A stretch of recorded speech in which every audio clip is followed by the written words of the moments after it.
You want to get in shape, you want to be strong, you want to be healthy, you probably join a gym. Could that be the worst decision you have ever made?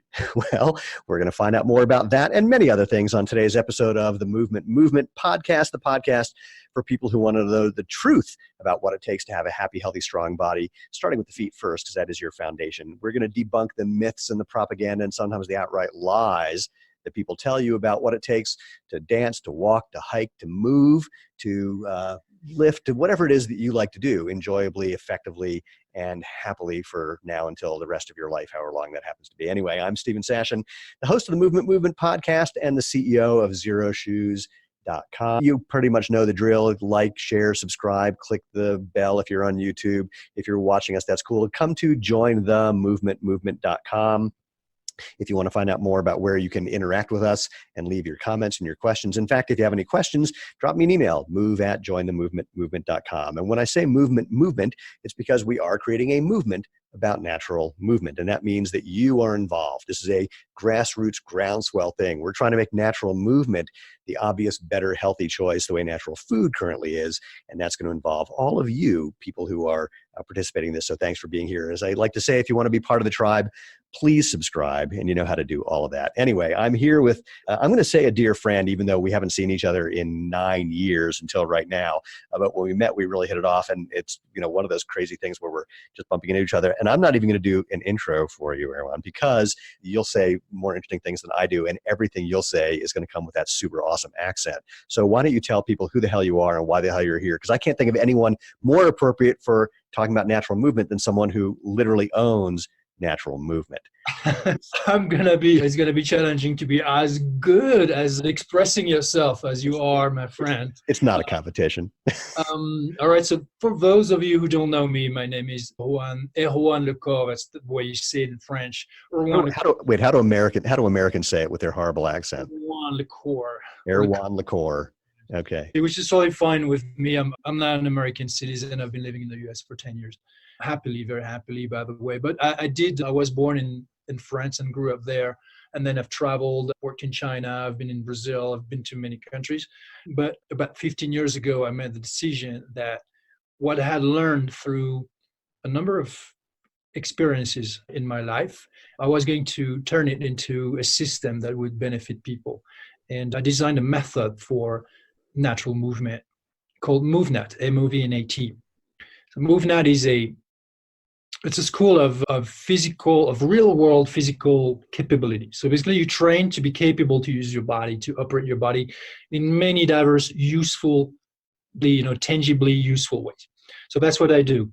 I live in a little village up in the mountains of New Mexico at 8,500 elevation with my beautiful wife and my beautiful 3 children, Feather, Eagle, and Sky.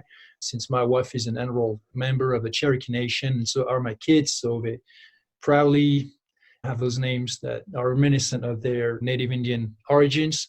What else can I say? I just love that you have that your children have those names legitimately, that they didn't change their name after they moved to Boulder and started doing yoga. I think that's awesome. Hey, they're free to change whatever they want about who they are when they'll get old enough. They're going to change their names to Scott, Michelle. No, it'll all be Brit. They'll all be Brittany's. Look, what matters is if you love your name or if you're proud of your name.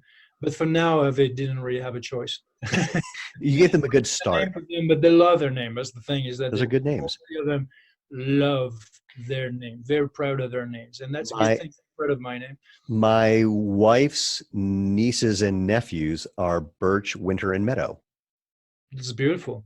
And they really fit those names. So anyway, but enough about names. So before we jump into everything, I always love to start with giving people some opportunity to learn something, to do something, to move in some way. Can you think of something that you would want to share with the human beings who are watching and or listening from anything you can think of, some movement, something or other? I have no boundaries on this. Sure, very easy. Right now, so I'm against an adobe wall because I live in a very old house.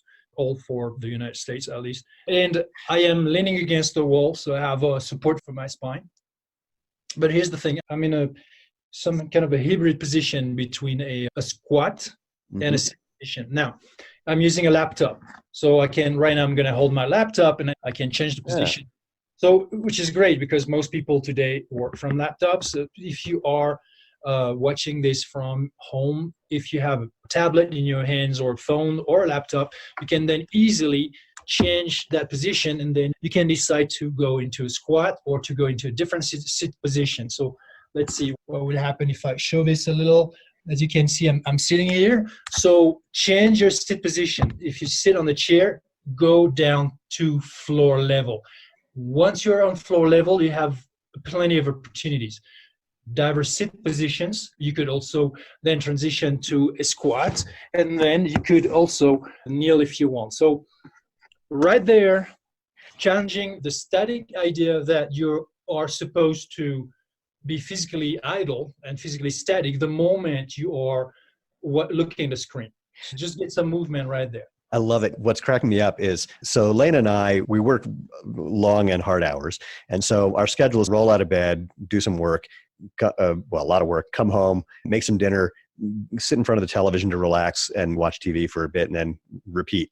But the thing that I do most of the time, I sit in front of the couch on the floor, the way you're sitting right now, or then I'll be cross-legged, or then I'm basically just shifting all the time, even while I'm just taking some time off and resting. And one of the things that cracks me up is every night when I do this, and I squat a lot as well when I do it. But I think when I was growing up, I didn't know anyone who ever did this. My parents never did. I never heard of people doing this. It was, no one had a relationship to the floor.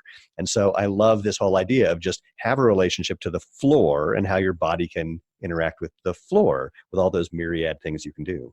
And just for you to know, I started this lifestyle when I was 19. I was back then following a kind of very maverick guy. So I was 19, he was 48, but he taught me a number of things. And basically I followed him in this lifestyle practice, which involved no furniture in the house. When I say we, it wasn't a commune or anything like that. Everybody had their own place in their own life. But it was like a little group, and we would be sharing that lifestyle. Great support system. And then, so I was sleeping on blankets, folded blankets. I didn't have a single piece of furniture in my house or TV, because none of that was necessary. I was doing day-to-day breathing exercises. We were eating back then vegetarian, organic. We were doing all kind of trainings barefoot. We were doing cold immersions. So that's before the internet, right? That's before your phone, and you can post every aspect of your life on some social media account. So I was doing that already. And when I started to teach natural movement, by the way, back then taught about natural movement, it was a concept that was people were asking me if it was yoga or Tai Chi. They had no concept whatsoever. So in the way that people understand it today, it's because I've been teaching it and talking about it in numerous interviews, magazines, articles. And already when I was teaching MovNat, workshops back, say, in Brazil or in West Virginia in 2009, and people were asking me, so how do I implement that in my life? I'm like, to begin with, it's not just the training that you do, say, 3 times a week. It's also all the movements that you do on a day-to-day basis.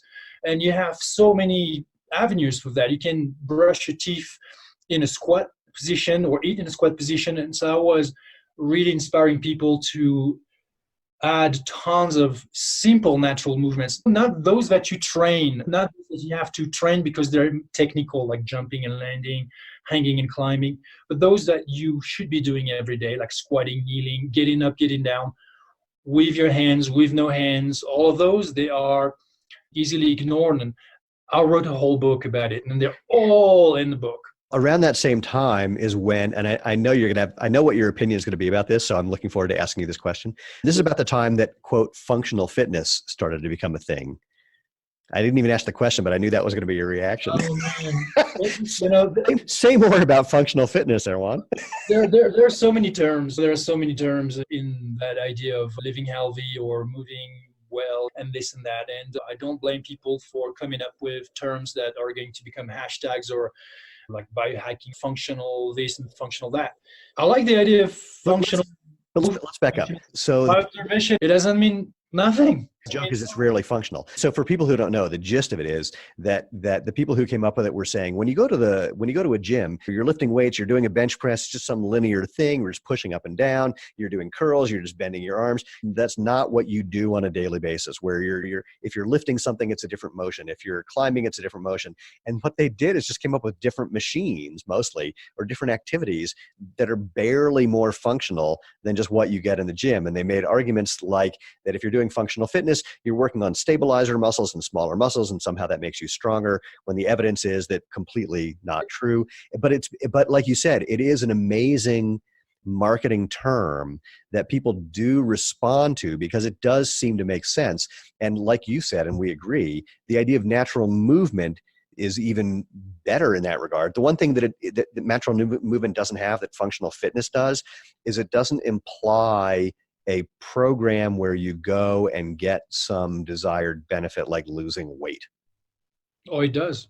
Oh, I know that it does, but the phrase doesn't communicate that in the same way that functional fitness. No, that's not the emphasis. That's not the right, emphasis. Of course. You shouldn't be moving because you want to lose weight. My point. My point is simply that functional fitness is a great marketing term because it does imply those things that people want from just going to the gym, but it's not actually delivering what you're talking about, which is actually being a functioning human being who can actually do those functional things that in functional fitness training you don't really get. So, look, functional training, it starts from the theory. My work does not stem from the theory. It stems from nature, it stems from experience and observation, it stems from the real world practical applications. Functional fitness stems from theory. So you look at the theory, you'd be like, okay, what are the basic universal movement patterns? And you have pushing, pulling, twisting, lunging, and all these things. Pushing what? With what? Pulling what with what? Okay. So if I do this with my finger, I'm pushing, and if I do this with my finger, I'm pulling. Is that what you mean? Is functional fitness? That doesn't mean anything. It's you have to be able to do it with your other fingers too. Because divorced from the original context where natural movement is normally done, and where it was shaped by such a long history of people moving in nature. So you can do lunging, you can do pushing, and again, pushing with your arms, pushing with your head, pushing or pulling with your feet. What do you mean exactly? It is divorced from context. What is it that you are trying to do that is actually practical? Explain to me, because I have to scratch my head. Why are you pulling? Are you pulling because you're climbing? Are you pulling because you are fighting, grappling? What are you doing? And there's something that is extremely confusing about doing movements that are completely divorced from the original meaning.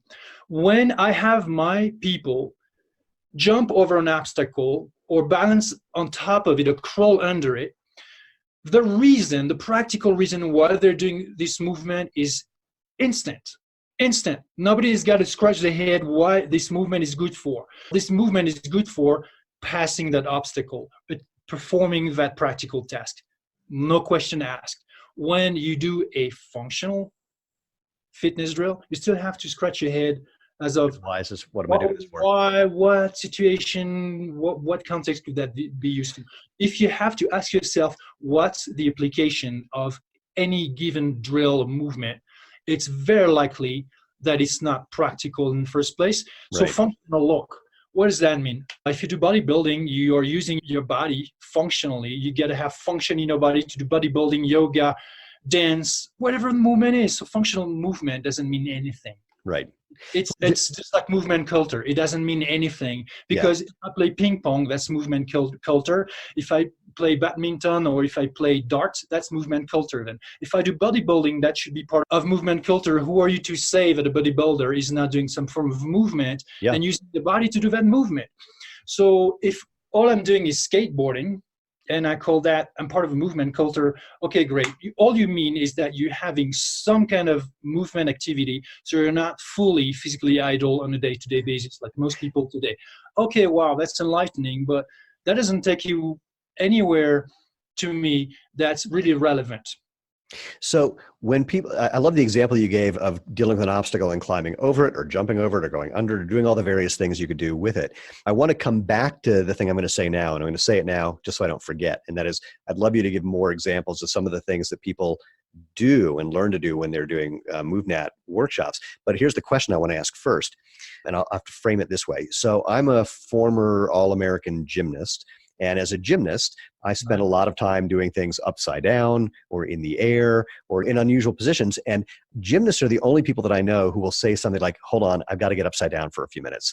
There's just something you learn from being upside down that you do. Or gymnasts deal with obstacles in certain ways because what have you heard about how they then literally just deal with simple physical things, or how it changes their relationship with the objects they encounter in the world on a daily basis? And what does that look like? But it's the entire goal of, or at least the primary goal, because there's a difference between goals and benefits. We're talking about weight loss. You may experience weight loss if you train physically, though it's no guarantee, because there are so many other aspects of your lifestyle that are involved in losing weight or not losing weight, or gaining weight, not gaining weight, and what kind of weight, by the way. Yeah.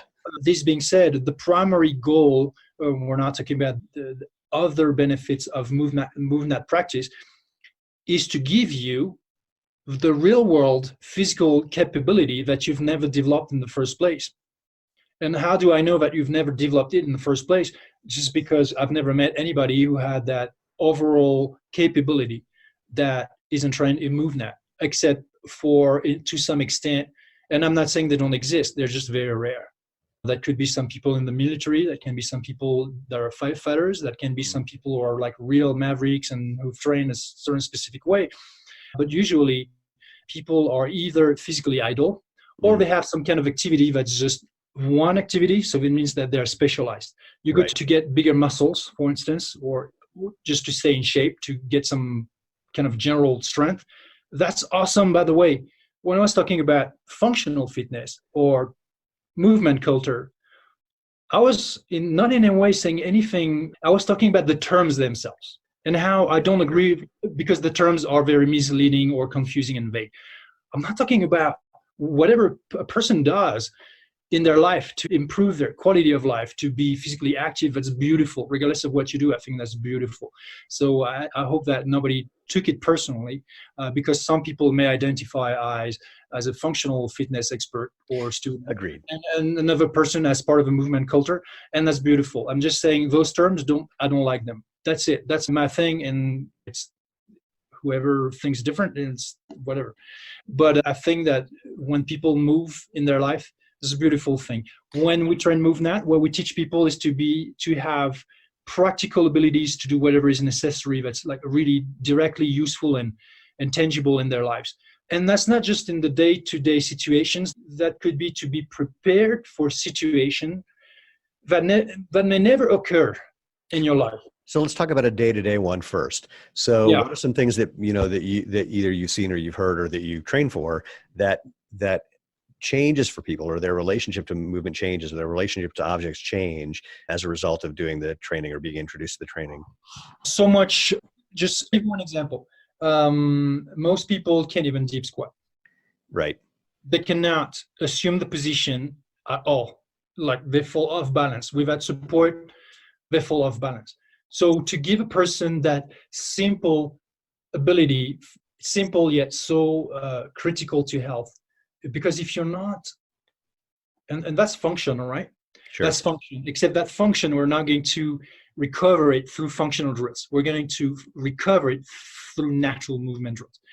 And when you hear natural, that's simply the way that you're supposed to behave physically on a day-to-day basis. So I'll give you an example. I'm going to just move my laptop here, and I'm going to change this.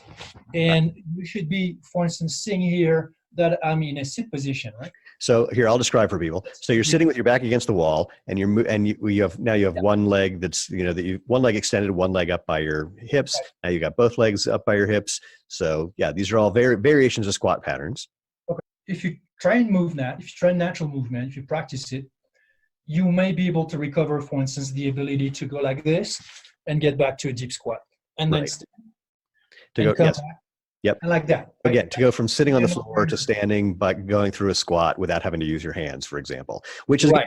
what you're pointing out, very natural thing. You go to many parts of the world. This is what people do on a daily basis. Here in Exactly. America, definitely not. Like I said, I never saw adults doing anything remotely like this. My dad actually used to show off. It was one of his things that he loved to show off, that even into his 70s, he could sit on the ground and then put his legs in a lotus position. He was just flexible in that way. And he just loved that he could do that. He couldn't do anything else. He could do that one. So that's great, but you want to have a full scope, Exactly. right? So there was a scientific study from Brazil, and not that I feel the need to constantly come up with, hey, there's a study that substantiates what. Fortunately, our ancestors never needed any kind of science to be actually healthy and strong and resilient, and just to be able to be fit in the full sense of the word. But that study showed that people who had an ability to, from standing, get to the ground and back up without using their hands or elbows or knees. So clearly, greater mobility and greater real function. Yeah. Had the natural movement ability to do that kind of get up, had a significantly greater life expectancy than others. I've seen that one. But people in hospital, has been studied made where you assess how much grip strength people have, patients have in a hospital. Those who have greater grip strength will leave the hospital much faster than those who don't.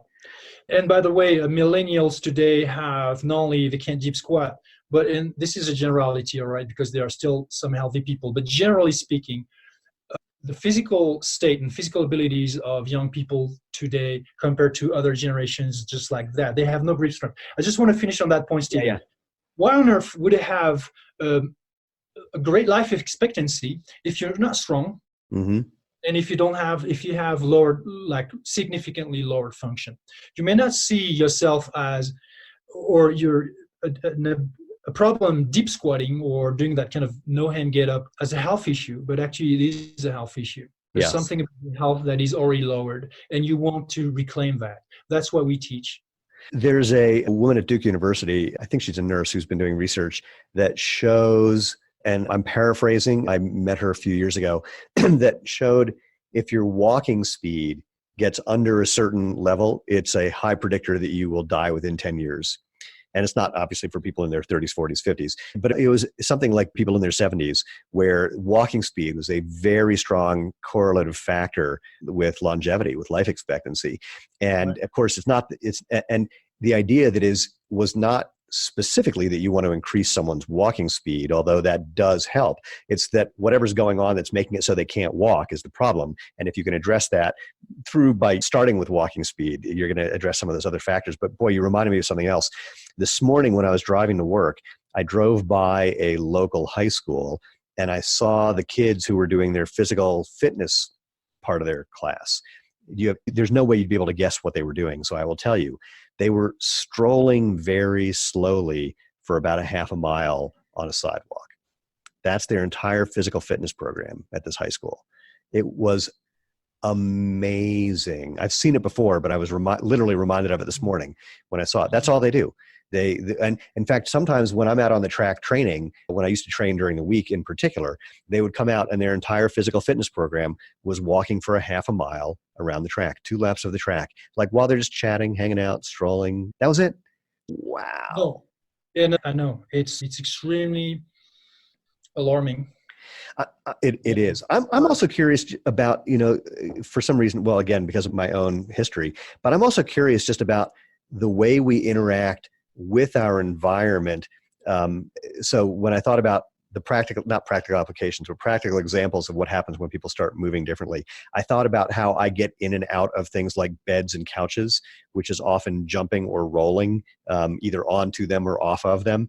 And if people haven't had that experience, they don't know that's an option, let alone how fun it is to do that. Or wait, I'm trying to remember where I was. Oh my God, I know. I was in a store. It was where like a Sears or something, and they had mattresses. And so what I was doing is I was running. Yeah. Steven, you have a, oh, sorry, I finished the No, story. that's okay. I was running towards them, and basically what I would do to test the mattresses is I would do a dive roll and land on the mattress and then bounce off and go to the next one. And some of the salespeople said, "Hey, you can't do that here." I said, "Hey, I have to test the mattress to see if it'll work for what I do on a daily basis." That's hilarious. You have a youth to you that is both the mindset, and if you have the mindset, then you will have the physical behavior, the movement behavior that's I think aligned. it's a little bit of both. I think it goes both ways, because if you don't know that movement is possible for you to do, it would never occur to you. And the movement happens to be, quote, young or playful, whatever it is. But I'm curious just about that. But of course, the extreme version of what I'm describing is now free running and parkour. It's a beautiful thing. It's amazing. It's amazing. It's a beautiful thing. But again, usually when you like emerging trends, Yeah. that's it. Things are changing. Right. No, they're not. Emerging trends like that are exactly the sign that, generally speaking, things are going the other way. Mm. And because young people today realize that maybe they're 15 and they're like, oh my God, all I've been doing until this time is gaming on the couch, on my smartphone, on my iPad, whatever it is, watching TV, being indoors. I'm going to be an adult soon. And some of them have a kind of wake-up call where I need to be capable. I need to be strong. What am I going to do? Running is going to be boring. I'm not into any specific sports. They may have all, but then parkour. It's a freedom and it looks cool and I can be popular maybe. Anti-corporate. Yeah. I'm gonna behave like all the superheroes that I've watched in all the movies and video games that I've been playing with. They all do those crazy movements. How about I could do it too? Look, it doesn't matter what your motivation is. It's great that trend exists. A lot of people who do parkour come and train with us, and the reason is not only because we have actually a method that's really detailed and effective. It's a method for teaching all these movements, but we also have a more complete range of movements that we teach, that we have people practice. It's interesting that I'm trying to think of how to frame this. It's becoming more and more popular to watch people do more and more extreme physical things. So I'm thinking like American Ninja Warrior, where hugely popular show, watching a very small number of people doing very insane stuff. And it just makes me think about what can we do to bridge that gap, to help people become more active, not because it's a prescription, not because we want to tell them they should because it's good for them, but to give people the experience of the fun and pleasure of that, and if you want to say the rightness of it, so that there's not this big gap between sitting on the couch and being an American Ninja Warrior. It's an extremely important, very good and very important point that you're making. When you look at performances in any specialized sports, because for anyone to have the ability to perform at a really high level in any discipline, you've got to be hyper specialized. Yeah. You had to do that.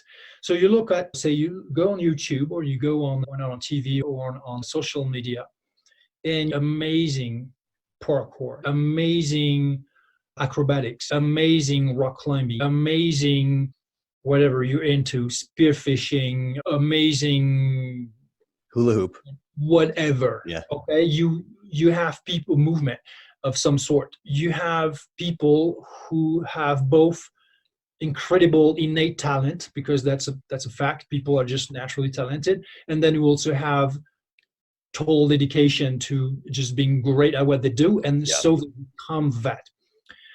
The value of this is to show you what specialization and dedication can enable some people to achieve. And it can be very inspiring to others to watch and be like, I may never be able to do that, but I'm going to try. Right. But the problem with that also is that it leaves a lot of people disheartened, because they're like, I can't even do that. I won't even try. There's no way on earth that I'll ever be able to do it. This is where where I position what I do. I'm an educator at heart. If some people are able of elite physical performance, beautiful, good for them. But that's not the case of most people. Right. And what most people need is not to be seeking elite level performance.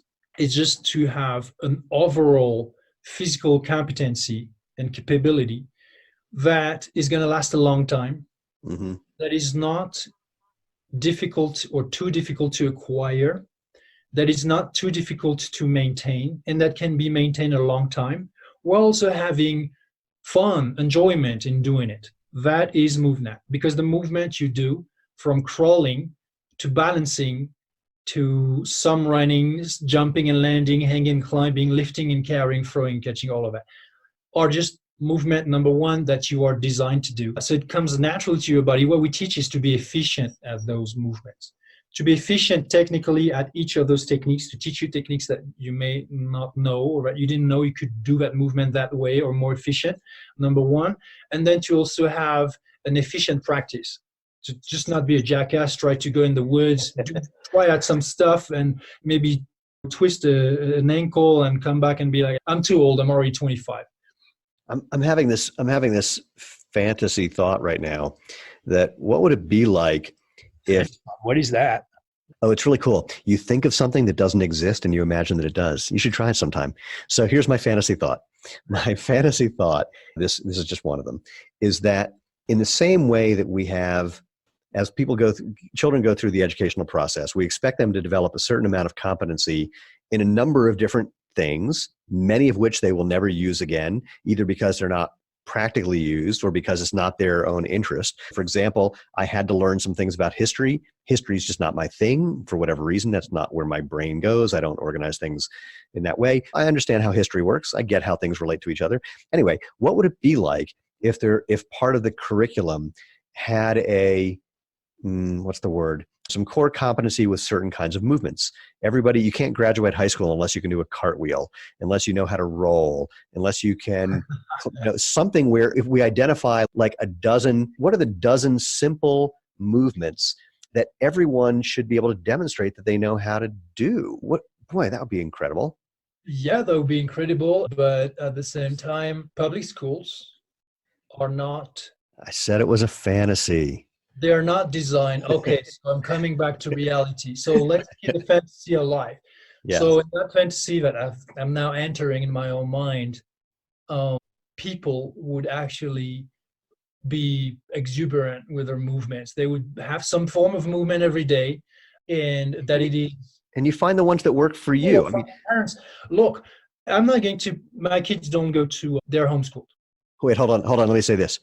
What a shock. Sucker. So you should see how my kids move. Yeah.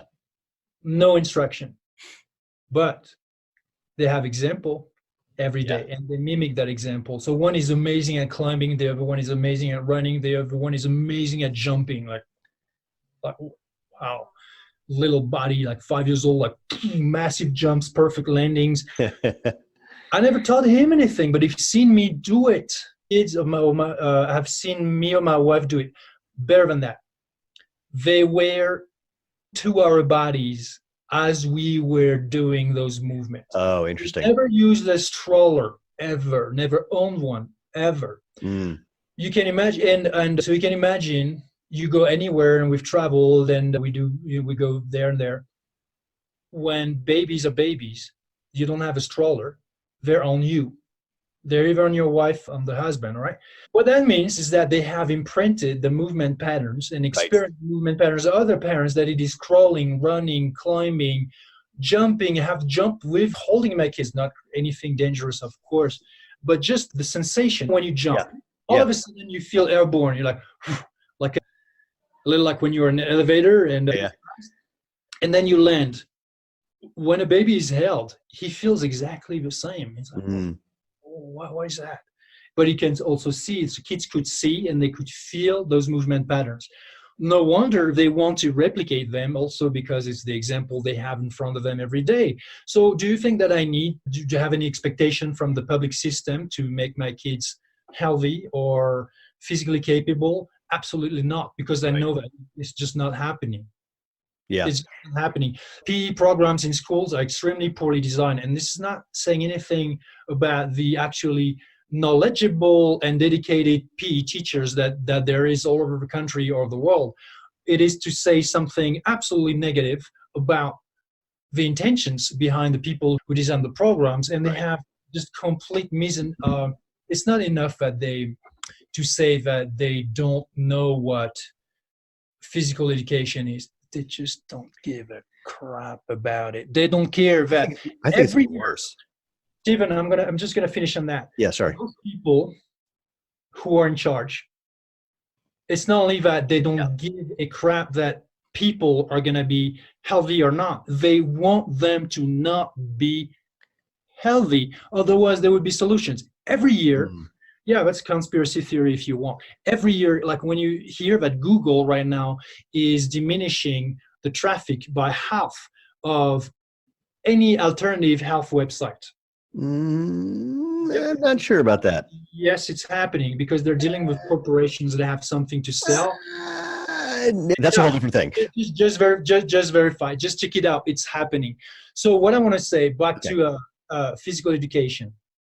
Every year, millions of kids leave school with having acquired zero physical capability. So they're not educated with the body, all right? Right. What would happen if the same millions of kids every day, every year would be to be leaving school without knowing how to read and write? Agreed. I totally agree.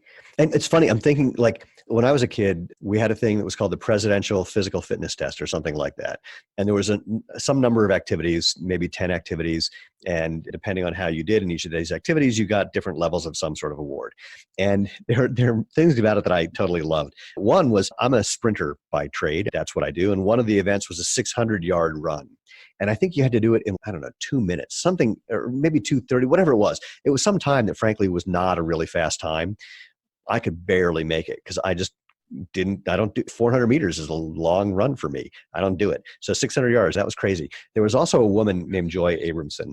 I hope I'm not embarrassing Joy to say this. I shouldn't have used her name, but there it is. There was a woman, she was one of the women who she matured faster than anybody else. So she in 6th grade was already like an adult sized person and couldn't run that 600 yards either. The thing with Joy, she went really slow and she just didn't like it at all, it seemed. And she always had her head down. But at the end of the race, everybody would finish. And after we figured out our times, we'd all turn to Joy and go, how much money did you find? Because she always found money running around this particular course, which is great. But I think about this curriculum of these fundamental movements that everyone should have to know, demonstrate that they can do. And there's invariably going to be things that no matter what size you are, what shape you are, what weight you are, what strength you are, these are things that you can do. And some you'll do better than others. Some you'll like more than others. And I'm just enjoying this idea of what would it be like, to your point, what would it be like if everyone did walk out and had this core competency? And how would that change the educational system all along if we weren't expecting people to just sit all day, every day? It's a beautiful fantasy. And it's also actually also true because, for instance, scientific study was made using 2 natural movements. So the people who researched it said, hey, we're using the MovNat method. So some people will be climbing around a tree, like hanging, and then they will also do some balancing, just balancing surface. That was the first group. And the other group would be doing yoga. Okay. Third group would be doing nothing. And then their working memory would be tested before and after. So before doing natural movement, after doing natural movement, before doing yoga. After yoga. Yeah, before doing nothing, after doing nothing. What's working memory? So working memory is actually much more important than IQ in determining, forgive my funky French accent, how you process, how fast, how well you process information. So basically people who have a high IQ may be very smart in that way of solving very abstract problems, but not necessarily situationally. Okay. So with working memory, you're much better being situational about how you process information. And I'm not a scientist in that regard, so I hope that I gave a decent explanation of what working memory is. But in any case, it's a very important aspect of cognition. So the point was to determine if there was any benefit to doing nothing or doing yoga or doing natural movement. The people who did nothing, as you would expect, scored the same. No The difference. people who did yoga, as you may not expect, scored the same. Interesting. The people who did natural movements scored much higher. I have a theory about why. Do you?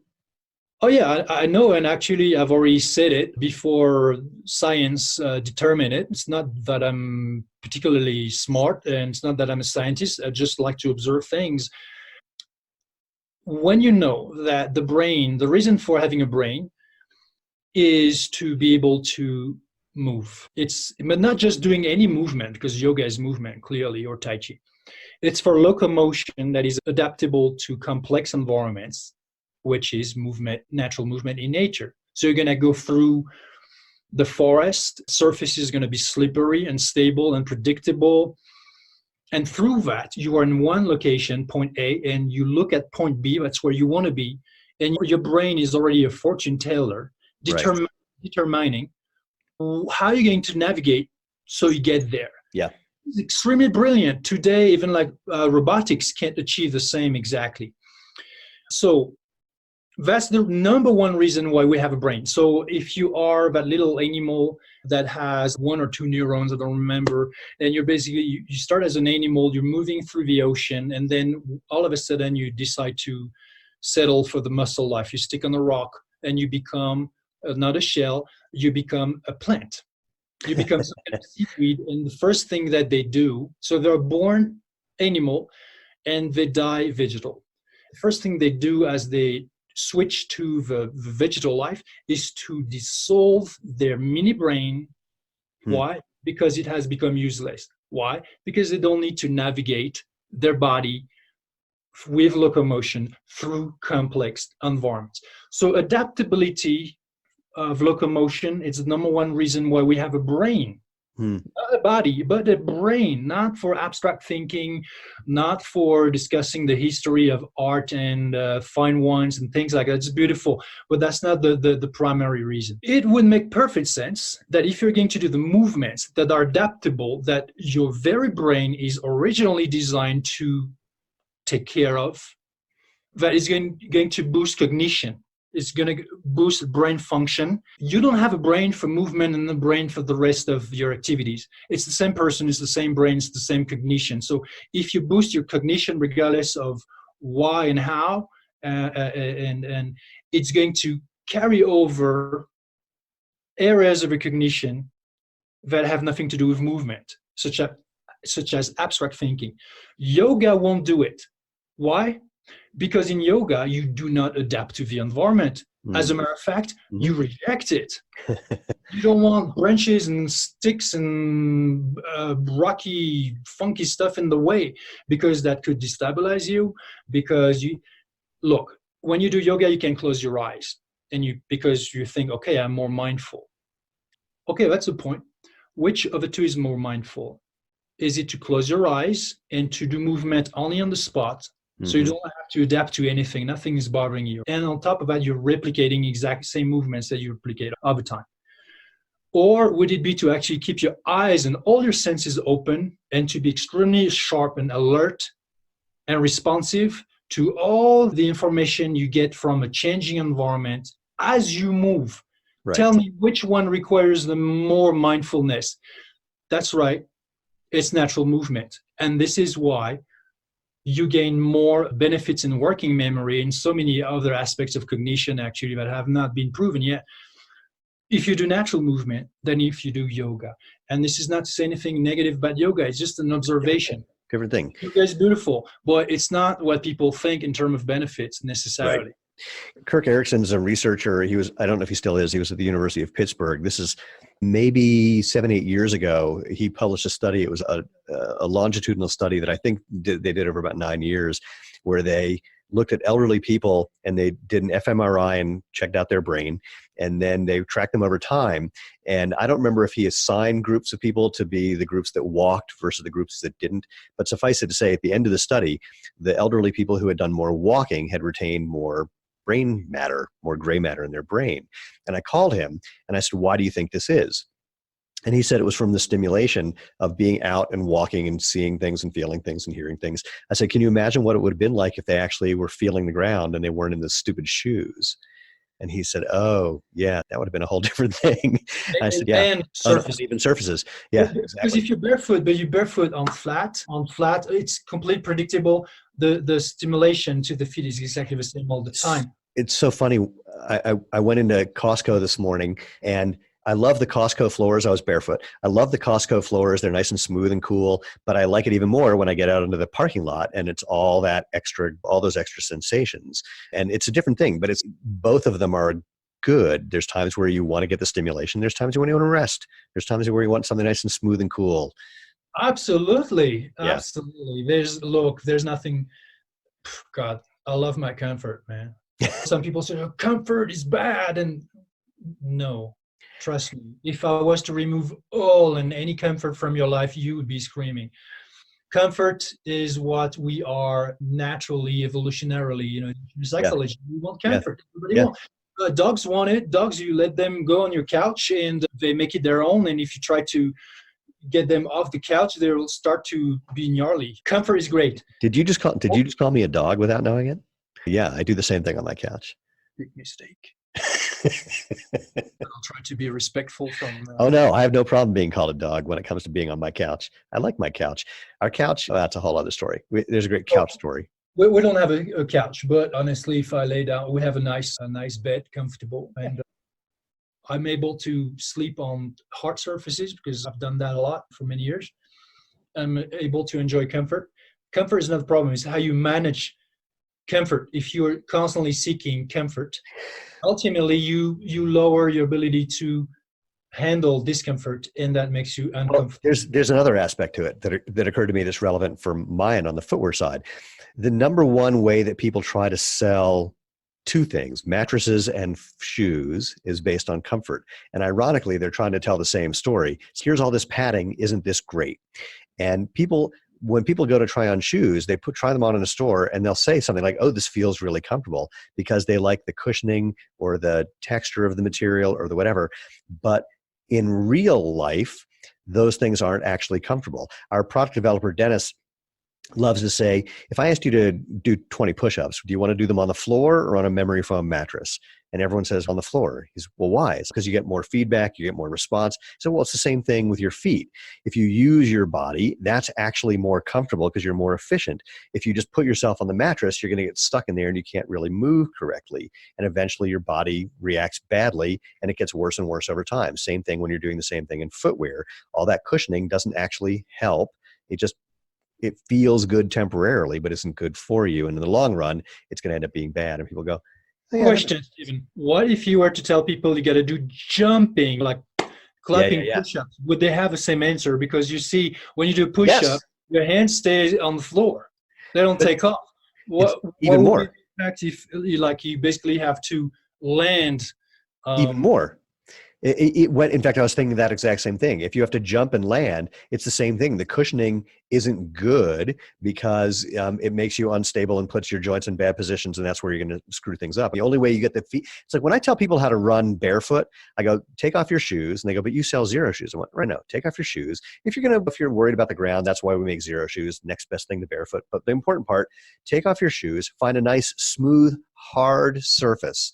And they go, don't you want to do it on the grass first? Like, no, hard surface, because you need to get the feedback to then develop the right movement patterns so that you find that's actually really comfortable to do, more comfortable than running on something soft, because your body knows how to react to that and reacts to it better. And again, my favorite thing is when people say stuff like, yeah, but we didn't evolve to run on concrete.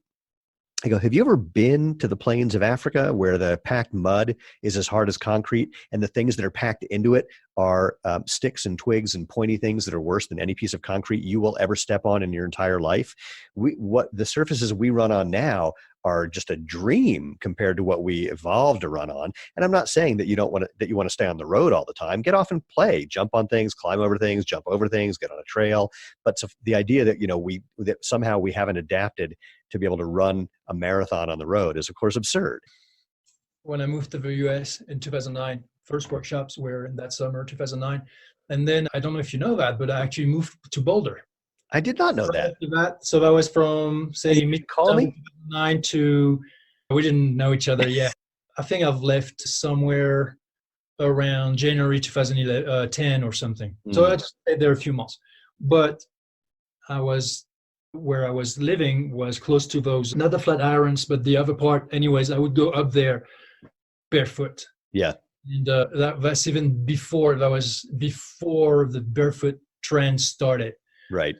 And man, I was going up and down, and people were just stunned. Oh, yeah.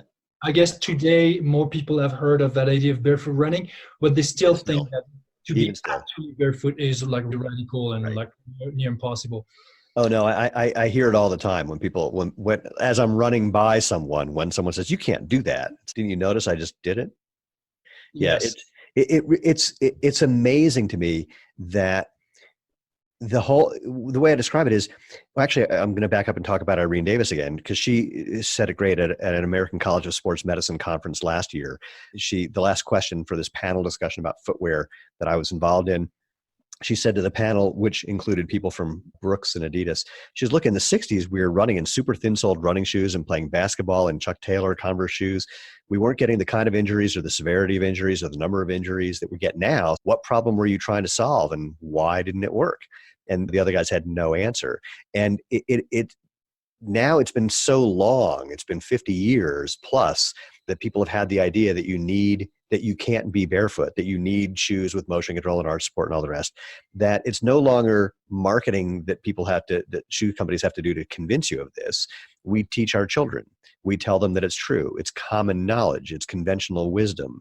It's the way it is. And part of what, you and I are talking about doing is not only breaking out of that, but it's not creating anything new. It's just reminding people of what they knew as children, what they experienced as children, what we all did up until 50 years ago. And so on the one hand, we have a big challenge in front of us of combating hundreds of billions of dollars of corporate interests.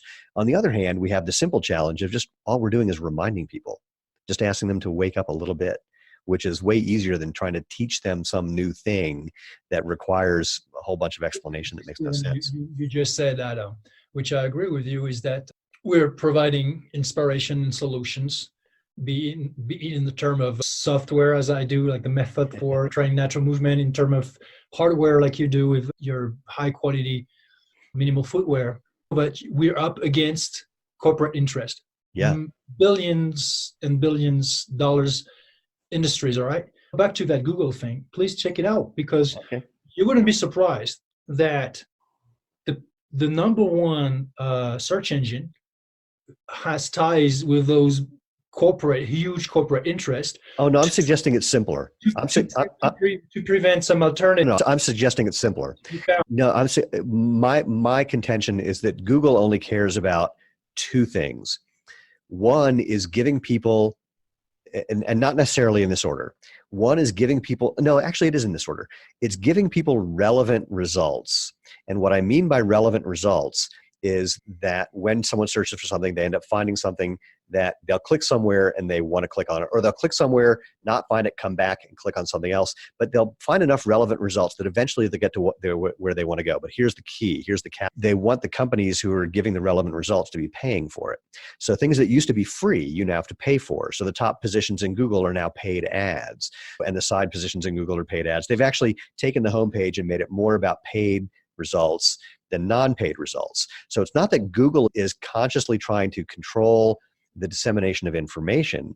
It's that the information being presented in a way based on who is able and willing to pay for those particular relevant results. So sometimes there will be corporations who are willing to pay more, and they're going to get the results, and the quote alternatives are not pushed down deliberately, but just harder to find because the paid stuff is what pays the rent for Google. And sometimes, depending on the search, it's the alternatives that are the ones that are providing the more money to Google and therefore getting better results. And often the problem that we've seen with both Facebook and Google is what's happened now is people realize that, and they're willing to pay more money to get in front of people with things that are patently false. I'm not talking about alternative medicine or health, although that's one of the domains where this can happen. But basically just people know that since Google wants to make money, all you have to do is provide them a way of making money and they will promote you more. It couldn't be simpler in certain ways. And because of that, couldn't be more horrible. That makes sense. I still believe that there are conspiracies. Oh, I don't. Well, there's like many. There may be, but look, but the simple thing is, if Google were aggressively trying to do what you're suggesting, there are so many conspiracies and conspiracy theories and simply things that are factually inaccurate that they would have to track on a daily basis. It would require the entire population of America to do that. The simple thing is, if they really cared, the flat Earth movement wouldn't exist. So they don't care. That's not their. Listen, the flat Earth movement does not sell anything. The people. Oh no! Oh yes, it does. Oh yeah, it does. There are people. Okay, listen, brother. There's no flat Earth billion industry business. All right. However, there is the industry just for medication, whatever has to do with health care. It's so huge. Absolutely. Do you think that don't you think that there's potentially, and again, I could be wrong, but there are ties between those interests, so much to sell and so much profit to make? Not the way you think. If anything, because as someone who's been involved in trying to market products, here's what I can tell you. A couple things. So when we started this in late 2009, through 2010, 2011, I couldn't advertise on Google because I couldn't afford to, because the big shoe companies who were selling things they called minimalist but weren't really minimalist were paying huge amounts of money for every click that they got. They were just sucking the clicks out of the universe, if you will. And so I couldn't pay for them. Now, Google didn't need to do anything for that. That was just the corporations trying to control the conversation and using these platforms to do that. Now, I don't think that the corporations per se have a relationship with, say, Google in that regard. But what happens is this: the more money you spend, the more you then get access to tools and ideas and information that allows you to spend more money. Okay. So how about this aspect of conspiracy? Simply it's a commercial conspiracy. Is that Google won't tell you that the research, the results of whatever they don't tell anybody, is biased based on pay to play. So again, not entirely. And again, I say this simply because I know guys who game the system all day long. No, but anybody who's going to go on Google, and that's pretty much everybody, to search about, say, minimal shoes, expect unbiased results, right? And they won't get that. According to what you said, they won't get that because some companies have paid and others have not. I'm just saying that the bias is a little different than what you think. And the fundamental problem, and look, Google is not Google. I'm not pro or anti-Google in this conversation. I just know some things about what they do and some things I don't know, because mostly people don't know, because they are always trying to balance these things of giving people the information they're looking for and paying the rent. And sometimes those things definitely conflict with each other. No question. But you did affirm that search results are biased. They have to be. Based on who pays the most. No. As a Google consumer. Sorry, it's not what I'm saying. What I'm saying is, who thinks about it? No, what I'm saying is what on the homepage, it definitely has is being impacted by who pays the most. But that's not the entirety of search results. Okay. So there's the paid results and the unpaid results. Okay. And one thing Google has played with is how to make it clear that something is a paid result versus an unpaid result, but not making it too clear. And so it's definitely doable. The results aren't skewed by a bias for some particular thing. If they But do it without telling you it's a conspiracy, it doesn't have to be something crazy about aliens. All it has to do is something that people do without telling you. look, you live in New Mexico. You know that we know that you're already controlled by aliens because everyone's coming to hang out by you. So that's a given. So you don't have furniture. It's not that you don't have furniture because you don't want it. It's because the aliens came and took it. We know that. So we didn't talk about that in this podcast, but we know the aliens stole your furniture and took it to Area 51. That's common knowledge. So, but more importantly, anyway, at least you and I are having a one-on-one conversation. Is that totally improvised and not planned in any way? So hopefully your audience will be okay with that. I've never planned for a conversation. It takes too much effort. So but for sure, I like to say this. I've always thought, before I even started what I do, that I was up against not a conspiracy necessarily, but at least such layers and layers of conventions and absolutely. What I call normalcy that is not necessarily your friend. Normalcy is not your friend. The same way Terence McKenna said, culture is not your friend. So today's culture is what we call normal, is actually in so many ways beautiful and practical and just very practical. But not normal. At the same time, it's in so many ways unhealthy, and we want to question that. And there's also lots of industry that just don't want change, don't want it's even alternatives, and that's what we do. So clearly it's not easy, and clearly it's such a fight or a quest. I think I agree, and I think there may be another way of playing it too. I want to back up to something you said before about, I can't remember about kids and the physical education program in schools. I know that some of the influence on physical education programs has happened because of insurance problems. For example, I know that when I was in high school, I was a gymnast, we had trampolines. And I know that there was a number of very high profile lawsuits where people made so much money suing the school or suing coaches or suing the trampoline manufacturers, and trampolines vanished from schools. Now they're back in trampoline parks. So there's this sort of ebb and flow. But I know that a lot of what has happened in physical education programs of schools has been dumbed down, if you will, because the schools are worried about getting their asses sued if they do anything that could put people in, it used to be just physically dangerous or harmful situations. Now it's emotionally harmful situations. Now they're worried that if they have kickball, that someone who gets picked last is going to sue the school because they were excluded because of whatever the hell it is. But what this leads me to is I'm not trying to complain about this.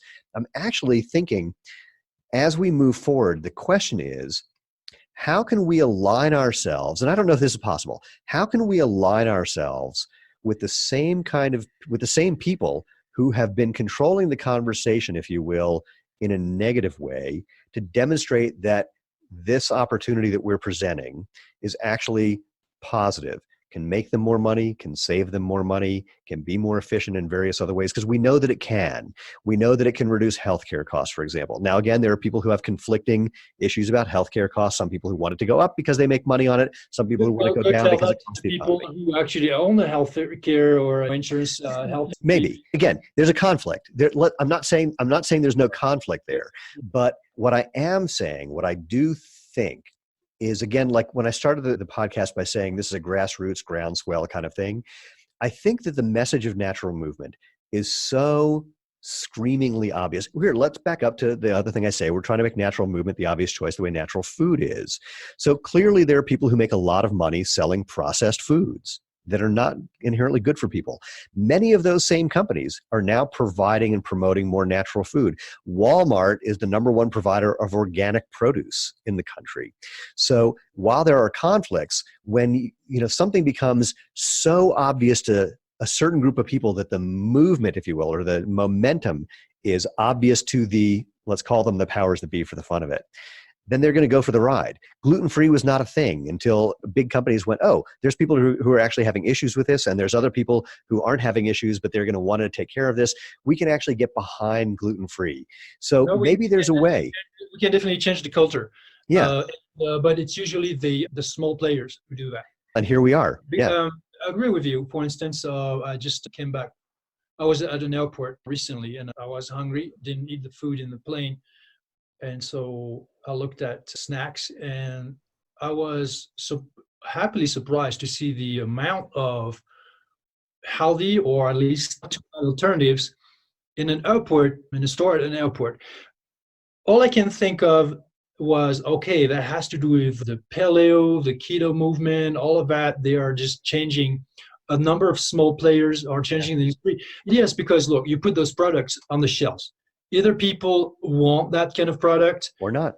and they don't. And if it do, it flies off the shelves. Right. And when it does, then the people who manage those stores are going to order more of the same product and more similar products. So basically, it's in the hands of the consumer. We always know that. It's Yeah. in the consumer. And the consumers consume in relation to what they believe is the best, what they like the best, and influences that don't seem to be, that are not mainstream, at least originally, eventually may become mainstream. Look, that's why I'm having these conversations, is we're trying to just get more people thinking about what's natural and demanding. It's funny, not funny, funny, annoying as crap, that when the minimalist movement started to wane, the reason that it happened was that the bigger shoe companies that were making products that they called minimalist realized that if they actually made minimalist products, it would make people, again, question the rest of their product line and could really jeopardize their business. So they started pulling out of selling minimalist products to stores.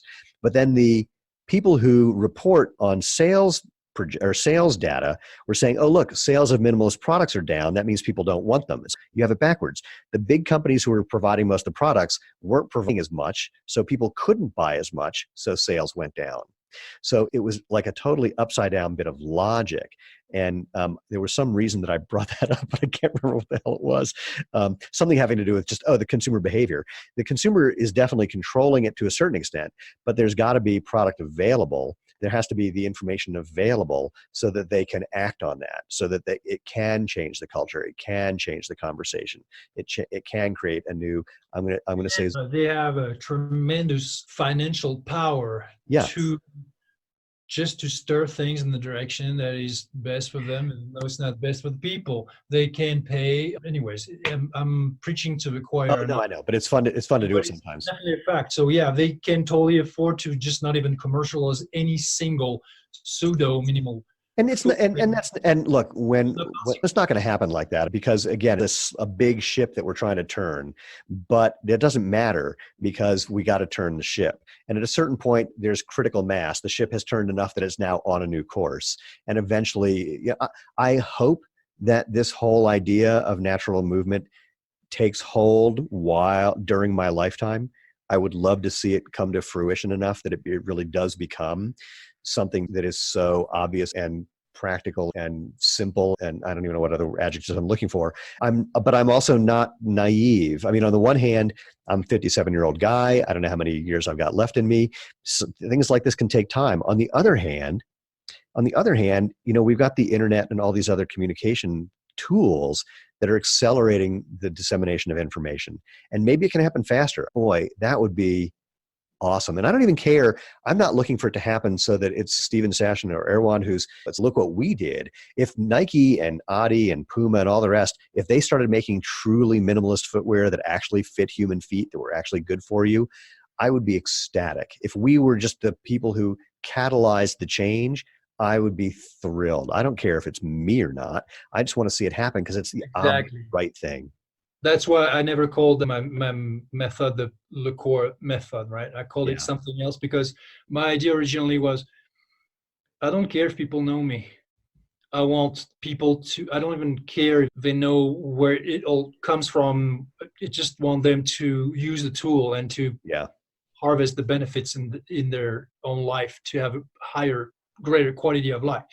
So it was never an ego thing. And by the way, it's been 10 years, actually more than I do have the 10 years publicly.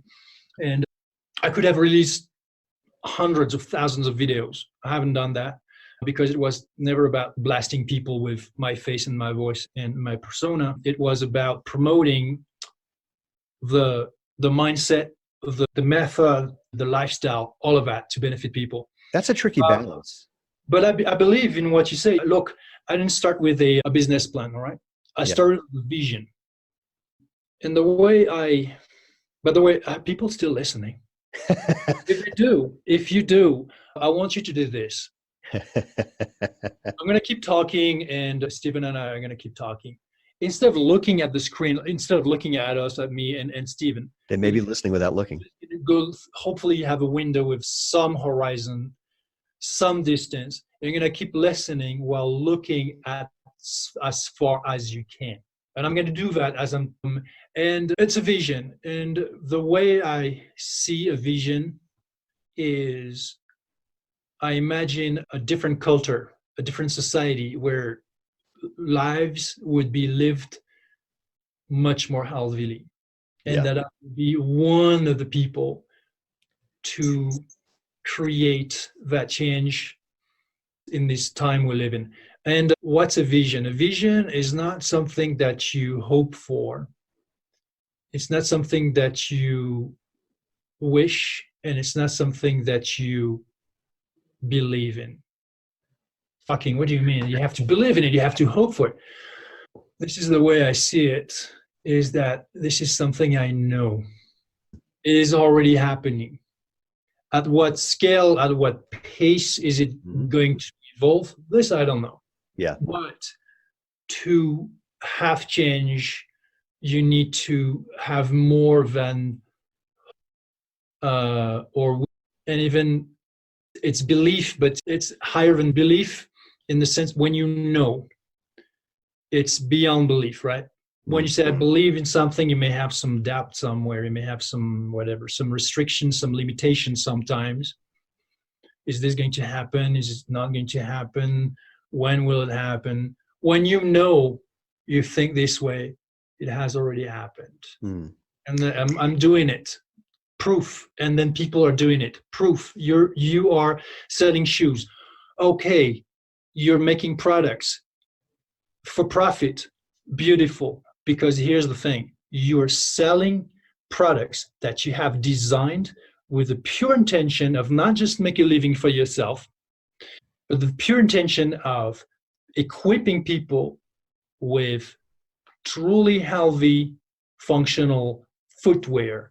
That's the mindset. That's what you believe in, but that's also what you know, because if your shoes are there, people wear them. People email you, say, just changed my life, just changing my footwear. See, that's beautiful. It's happening. It's there. So absolutely, my brother, my friend, you will see it happen because you can already see it happen right now. Just let's keep on pushing. Elena likes to say, because she knows me very well, that the challenge for me as a human being is the gap between what's happening today and what I see. And it's true. And what gets me out of bed in the morning is trying to close that gap. And it's a hell of a journey, but enough about me. If people want to find out more about you, and actually, wait, I want to say it this way. Before I ask you to tell people how they can get in touch with you and experience natural movement and MovNat, and the whole thing about it not being about you, this is a really interesting topic for me. I never wanted Zero Shoes to be about me. The first handful of videos that I made, I don't even remember if I had my face to say hi. I think I might have, but then it's just 10 minutes of my feet, and which had some interesting repercussions, but enough about that. But what happened was people were, from like the 2 seconds where it was my face saying hello, people would recognize me. And something that I knew, but I was really trying to resist, was that human beings relate to other human beings. And so I've made a bunch of videos, not because I want it to be about me, but because this is something that I talk about all the time and I want to share this information. And I know that people relate to human beings. Am I the best person for people to be relating to? I would never suggest that. Even if it's true, I don't know and I don't care. But even not for you to decide. Absolutely, correct. You know what you decide is to put yourself out there. I do it because I do it. To be in the arena by doing all these videos. Actually, I believe I'm going to start soon to do that. The same. Well, here's my joke for you. It's not for us to decide if people are interested, or if they like us, or if they don't like us, or if they find our information, our insights relevant, our conversation relevant. I like to say I'm not personal. So, but here's my joke about you. When you said I haven't made a bunch of videos, my response is that's a shame, because one of the things, because again, people like to relate to people. And in terms of what you're doing and what you're teaching, you are in fact the embodiment of that. And look, dude, you're one of those guys, women want to be with you, guys want to be you. You're such a great example of living what you're talking about. that I'm going to encourage you to do more, Okay. because there's value there. There's value in just having, look, people already relate to you when they come and do courses, but the value is having the information have a focal point. And I would argue that you are a very good focal point. And you can put Well, it on a business card. well, I appreciate that, and I must say that I've been bringing a lot, something that I'm going to start soon in that direction, because for 10 years I've been basically extremely busy growing my team, growing my company, having events worldwide, also having 3 kids, and be a real father for them, be there, changing thousands of diapers, just being there for them every day, and then writing a book. My book is almost academic level in the sense of the amount of information, but I also can feel, and also I wanted to give some space and give my team, my community, a voice to just have that lifestyle and that example, that inspiration, to be also not just in my hands, but to be in the hands of the community. But at the same time, I realized that I founded this, I started it. Some people start to call me the godfather of natural movement. I won't disagree with that. And I feel ready now to put me a little more on the front line. Good. So that's what I'm working on. As you do that and people want to find out more, why don't we wrap this up by you telling them how to do that? Okay. So number one, since you were saying, how do you experience natural movement? So number one, experience natural movement. You've been actually experiencing it your whole life, except you didn't know it was natural movement. When you were a kid, you were crawling, jumping, hanging, you were doing all these movements, and then somehow along the way you were told that was not the right way to exercise, or an acceptable way to behave in public, and this and that. So basically it was never the right place, never the right time, and so you've lost that natural movement drive that you once had in you. One way to reignite it is just to start practicing it again. And if you want information, tips, or even find people who can train you online or in person, to find videos with examples, and you just go on MovNat.com, MovNat, MovNat.com. It goes for moving naturally and moving in nature, because even though we train a lot of people not in nature, that's because we got to be providing that training where people are when we find people, but also train them in nature. And we also encourage them to take the skills that they learn indoors or outdoors, but like in our urban environments, back to nature. We want to send people back to nature with the skills that were once truly universal and that today are not anymore. Good. I hope people do take you up on that and do come and see you and experience what you're doing. I can't wait to, oh, wait, there's more. Hold on. You put your finger up. I wrote the book. Talk about the book. Jeez, man. Don't make me cue you for everything. I mean, if you have vision and reading skills, and it does, I mean, pretty much, you can open a book and educate yourself. And that book that I wrote is called The Practice of Natural Movement by Victory Belt. It's available on Amazon, but other in Barnes and Noble and all. It has everything. It has 20% of it is the philosophies, the manifesto. Why? It's not how and what, it's not how you do it. It's why is it important to have that natural movement in your life? Why does it make sense? Because when it starts to make sense and you agree with it as like a truth, or at least a fact, a reality that makes sense to you, you're very much likely to seek the behavior that aligns with that, right? People do bodybuilding, they do bodybuilding because they want to be big. So if they're going to do bodybuilding exercise because in their head they want to be big, not to be questioned or whatever. We're all here on this planet to have a good life, to have the best life we can possibly have. It's the pursuit of happiness on our own terms. To me, if you don't have natural movement in your life, or movement in your life, something is really missing. So I wrote a whole book about it. You'll find hundreds and hundreds of techniques and tips and how to practice where it's highly practical. There's nothing nerdy in that book. And the best news is Amazon just dropped the price to $28 or something. Never personally ever had any control how much the book is sold for, nor does my publisher. It's actually all Amazon who decides that. So right now on Amazon, it's for $27. You have close to 500 pages of information. Awesome. So that's also an amazing starting point. Good. A, thank you very much. B, as I expected, this is a total pleasure. We're going to do more of this. Right? C, let me just wrap it up for everybody else. Thank you all for listening and for being part of the podcast.